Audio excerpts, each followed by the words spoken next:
So we open with Kenya, Candy, and they kids at Discovery Zone, or at least that's what I call it. And Kenya's having problems with Kenya Moore hair care.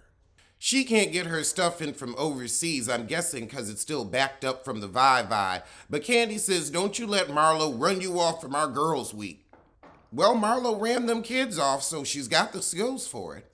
And Candy catches Kenya up on what happened to them kids. Oh, meanwhile, across town, She by Sheree is still trying to exist. But this is a good wig, Sheree. This is a good wig. Better than that Elvira crap you had on a few episodes ago. Sheree talking to her business partner, and she says, did you freeze? She froze just like Sheree has been frozen in time for the past decade. Sounds like a theme of your business. You can tell by the way Marlo dancing around. Looking forward to this trip. She don't miss none of them kids. Candy calls Marlo to tell her Kenya ain't coming. Marlo said, and. Okay, so Marlo's showing her sister the boys' room.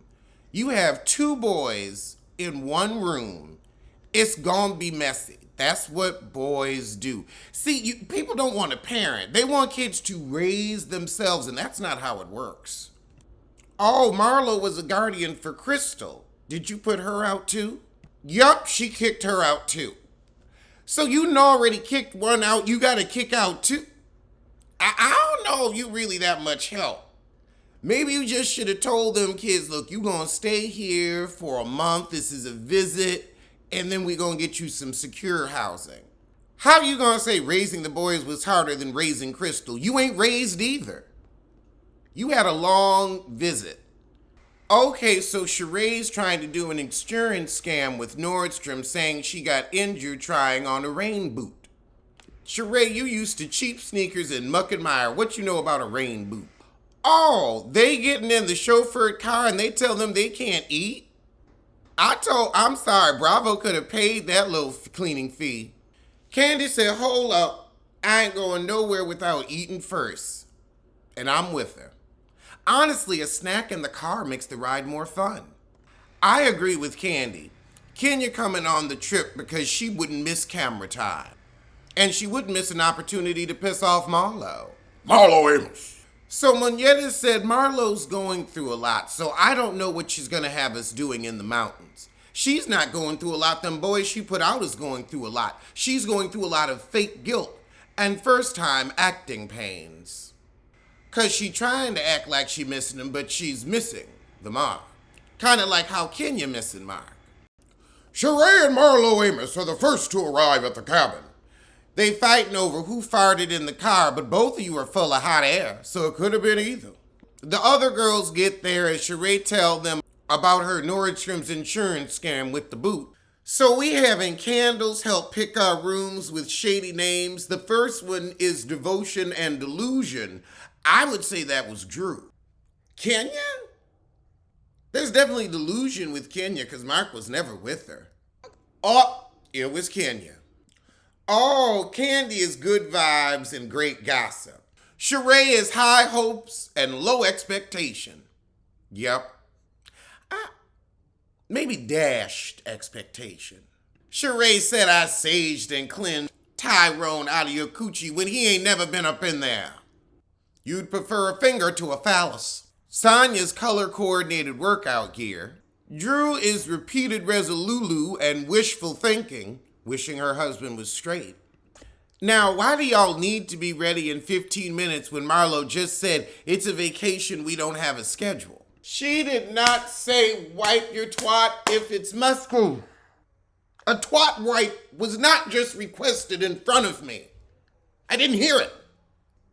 And musky? We gotta use the word musky. I just never liked the word musky. Feel like that's more of an animal smell than a human smell. I mean, what in the 90s hell, 80s hell, actually, musk? But that's Marlo Amos for you. But we get in the car to go to dinner, kumbaya. However, Drew's getting ready to hash it out with Sanya about her comment about their pretend busy. But nothing's more pretend busy than Sheree's pretend business. Sanya, I don't know why you would care how busy Drew is. You could tell by her IMDb page she ain't doing nothing but this show. So if she wants to drop it with Drew or flop it with Drew like her acting career, why do you care? And Marlo, for you to take those kids to a 2-bedroom apartment that's already packed to the max, but say that's normal where I'm from, don't you want the boys to have a better life than where you came from? Don't we want to not go through the same mistakes of our past? And our grandparents didn't have the same resources that we do today. But okay, heifer, okay. You couldn't get them a 3rd bedroom? You got money like that.